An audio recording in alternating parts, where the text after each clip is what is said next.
Welcome back to a brand new video. In today's video, we're talking about the Raw review that was, of course, dedicated to the immortal Hulk Hogan, who passed away last week.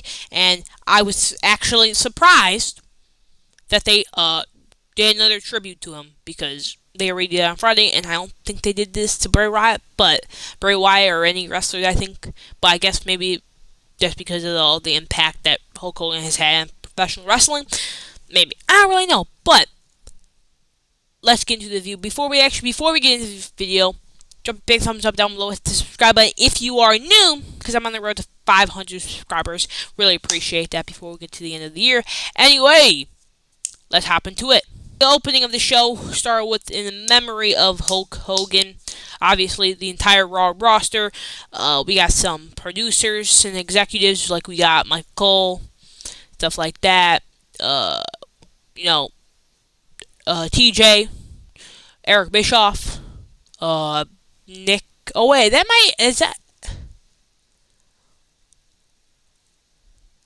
might be Hulk Hogan's kids. I don't really know. That might be. I don't know. That might. I think is that Hulk Hogan's son? I think so. I don't know. Bruce Pritchard. By the way, I also recently found out Bruce Pritchard was Dude Love. No, not Dude Love. What's that? Brother Love. That guy. Just found out recently. And I'm still trying to figure out how I just learned that out. El Grande Americano. Of course, the World Champions, BB Security. Bobby Roode, Dragon Lee, Nikki Bella. Io Sky, The Goat, Dom. And Corey Graves. All the people. You know what I'm saying? So, yeah, CM Punk, So, yeah, all the big names.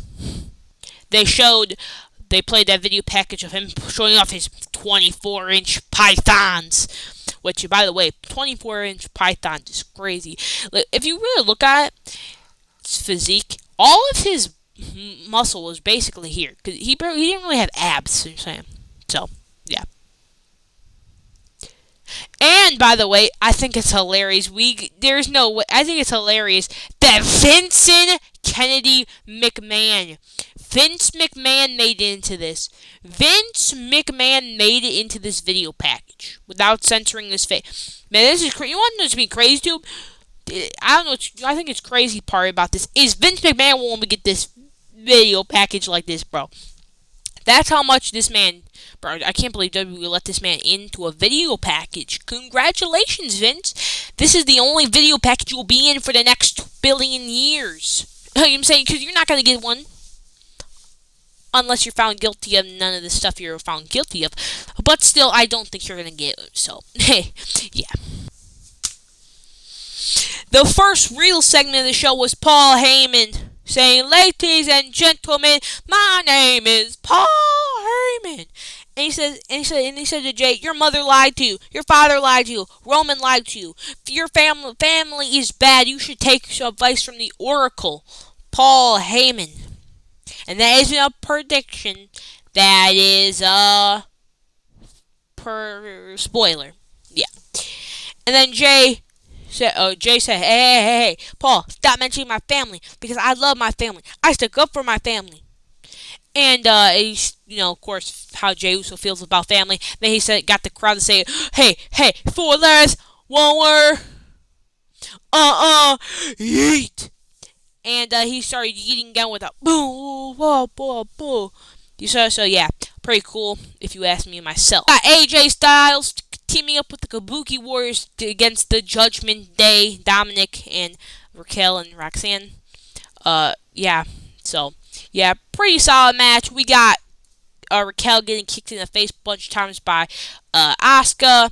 Then Kyrie taking a nasty boot to the face by Raquel Rodriguez. Raquel Rodriguez did get hit with a shoulder in the first by the LED post.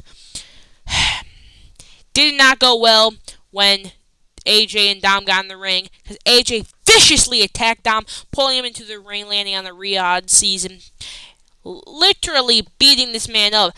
But good thing, Roxanne Perez was there to help him.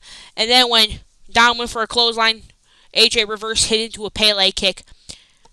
Kyrie Sane jumped from the the top rope onto his like a no, actually, Kyrie Sane got boosted up by AJ hitting like an insane elbow on Raquel from to the outside. Then a phenomenal forearm to the face of Dominic Mysterio for the 1, 2, 3, and the disgusting AJ Styles pins the greatest luchador of all time in a Dominic Mysterio, and he gets the win and celebrates with the Kabuki Warrior. So yeah. The next match was Sheamus versus Grayson Waller after, Grayson Waller basically gave up on the 8-Town Down Under since Austin Theory is injured. But he decided to get in a fight with the Sheamus, and we already know Sheamus has bangers after bangers after bangers.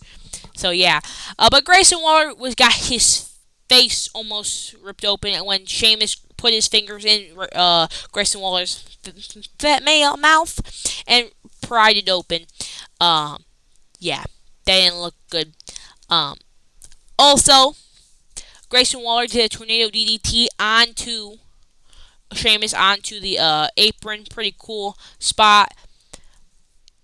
And of course, this had to happen in the Sheamus match. The 10 beats of the Battering onto Grayson Waller's chest. Right before Sheamus could hit the bro kick, he had to hit Rusev with a clothesline. Then Grayson Waller hit a roll up on Sheamus, but Sheamus kicked out. Hit the bro kick to the side of the jaw of Grayson Waller. Rusev got in the ring after Sheamus got the pin on Grayson Waller, locked in the camel clutch, and wrenched that back in as far as possibly can. A bunch of security, bunch of officials had to come out and stop Rusev from hitting that clutch even stronger in on Sheamus. And by the way, this is the Rusev we need. This is the Rusev that won't stop hurting Sheamus. Will lock that in as long as possible, and not the Rusev. By the way, this is what the camel clutch is supposed to be. Literally, this is how Rusev was booked when he first came into WWE and the main roster when Vince was booking him. He would literally never let go, and he would have his opponents pass out. We need this more WWE. Like the match we had Rusev versus Sheamus, and Rusev had locked this in, but Sheamus got out of it. That should not be happening. Should not be happening one bit at all. You know what I'm saying? Not one should not be happening. Anyway, let's move on to the Lyra Valkyria promo, and they pointed at her shoes because, Lyra says her shoes were cooler, so I don't really know. Anyway, she said, in 1 week from now, I will be the Women's Intercontinental Champion. Or, I'll fail and never get a challenge for the title as long as she's champion.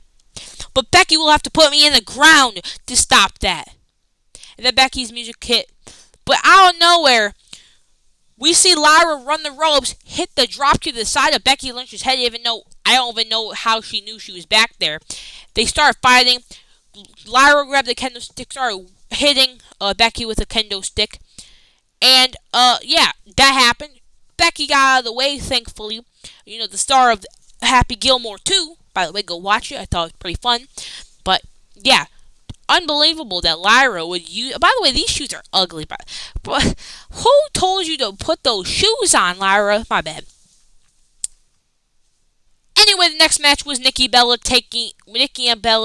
taking on Chelsea Green. But Nikki Bella had Rhea Ripley, Stephanie Vaquer, I forget. Who else did I have on our team? Io Sky too. Chelsea Green had on our team her Secret Hervis, and of course the Women's World Champion Naomi. But we did have Alba Fire sacrifice herself for her president Chelsea Green, which had Io Sky drop kick Alba Fire in the chest. So yeah, Stephanie Valkyrie got in the ring, did her classic springboard crossbody on Chelsea Green. Then hit the nasty bullet train on all 4 competitors. And Chelsea Green thought she was safe until Stephanie Valkyrie hit her with the Devil's Kiss. Io Sky hit another springboard drop kick to Naomi. Rhea Ripley obviously hit Riptide on Piper Niven, leading Chelsea Green to get hit with the SVB Stephanie Vac Curb Bomb, if you didn't know. And the overpowered team wins. No surprise there.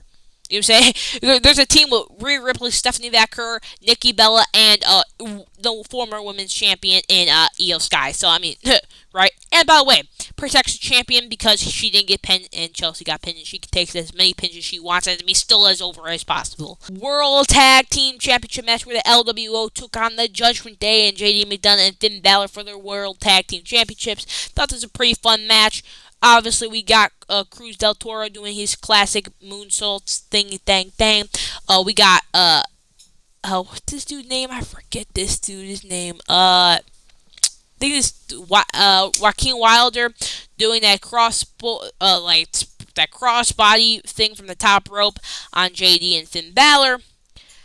And Cruz del Toro did a coast to coast onto the head of JD McDonough. Will look nasty on the Real American Beer logo. And the LWO went flying doing it like that. And then Cruz del Toro hit this crazy move on Finn Balor. But before he could execute the finishing plan, El Grande Americano distracted the referee and them. Of course, Joaquin Wilder went on the top rope and went flying, doing like a cool moonsault or like sense. I don't know, with that flippy like front flip thing onto El Grande Americano and JD McDonough, I think maybe. But out of literally nowhere,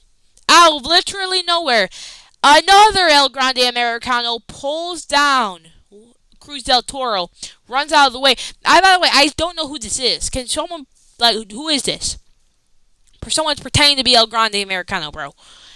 Leading Finn Balor to hit the coup de grace for the 1, a 2, and a 3. And still your World Tag Team Champions, Finn Balor and JD McDonough. Gunther came out, cut a promo saying, "Last week I left the best talker in all of WWE speechless." Then CM Punk came out and says, No. I was not speechless, Gunther. I was dumbfounded because I don't want to be World Heavyweight Champion. I need to become World Heavyweight Champion like the Detroit Red Wings need the Stanley Cup. By the way, CM Punk, why the heck are you saying Detroit Red Wings need a Stanley Cup? You're literally a Chicago Blackhawks fan. So, yeah, I don't know. And he says to him, Gunther says, CM Punk says to Gunther that there are levels to this, kid. You will learn this at SummerSlam, but at least you got to step in the ring with the best in the world, CM Punk. That was a promo, and CM Punk left the ring as his music plays soundly. So, I think CM Punk won this promo. What do you think? I don't know. Bronson Reed in a singles match in the main event. I thought it was a pretty solid match. You know, Jay doing his classic moves, getting a hit in the corner as hard as he possibly can. He goes flying too. But sadly, after that, Braun Breaker hit him with a super spear on Jey Uso, which led to Roman Reigns coming out and stopping Bronson Reed and Braun Breaker, Roman hitting a Superman punch on Bronson Reed. But sadly, when Jay and Roman went for a double spear on both sides, Roman got taken out by a super spear, and Bronson Reed took out Jey Uso with a nice clothesline. This led Bronson Reed hitting a tsunami. Finally, WWE, finally listen to me. Let Bronson Reed hit tsunamis, and he hit tsunami in main event Jey Uso, and he got hit tsunami and Roman Reigns, but not before Braun Breaker hit a jumping clothesline from the apron to Roman Reigns on the announcer's table.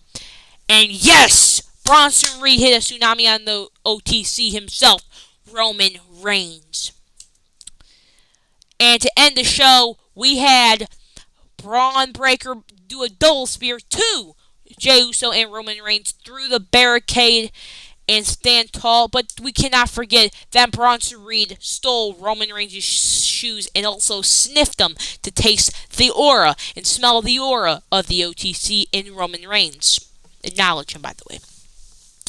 And B&B Security with Paul Heyman by their side.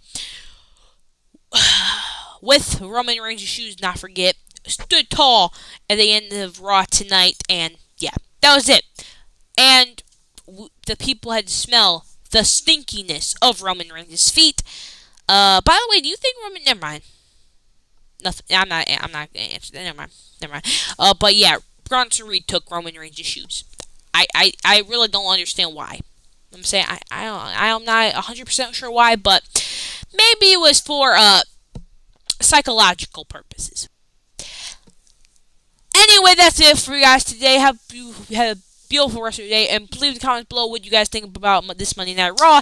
Anyway, have a beautiful rest of your day. See you tomorrow. Bye.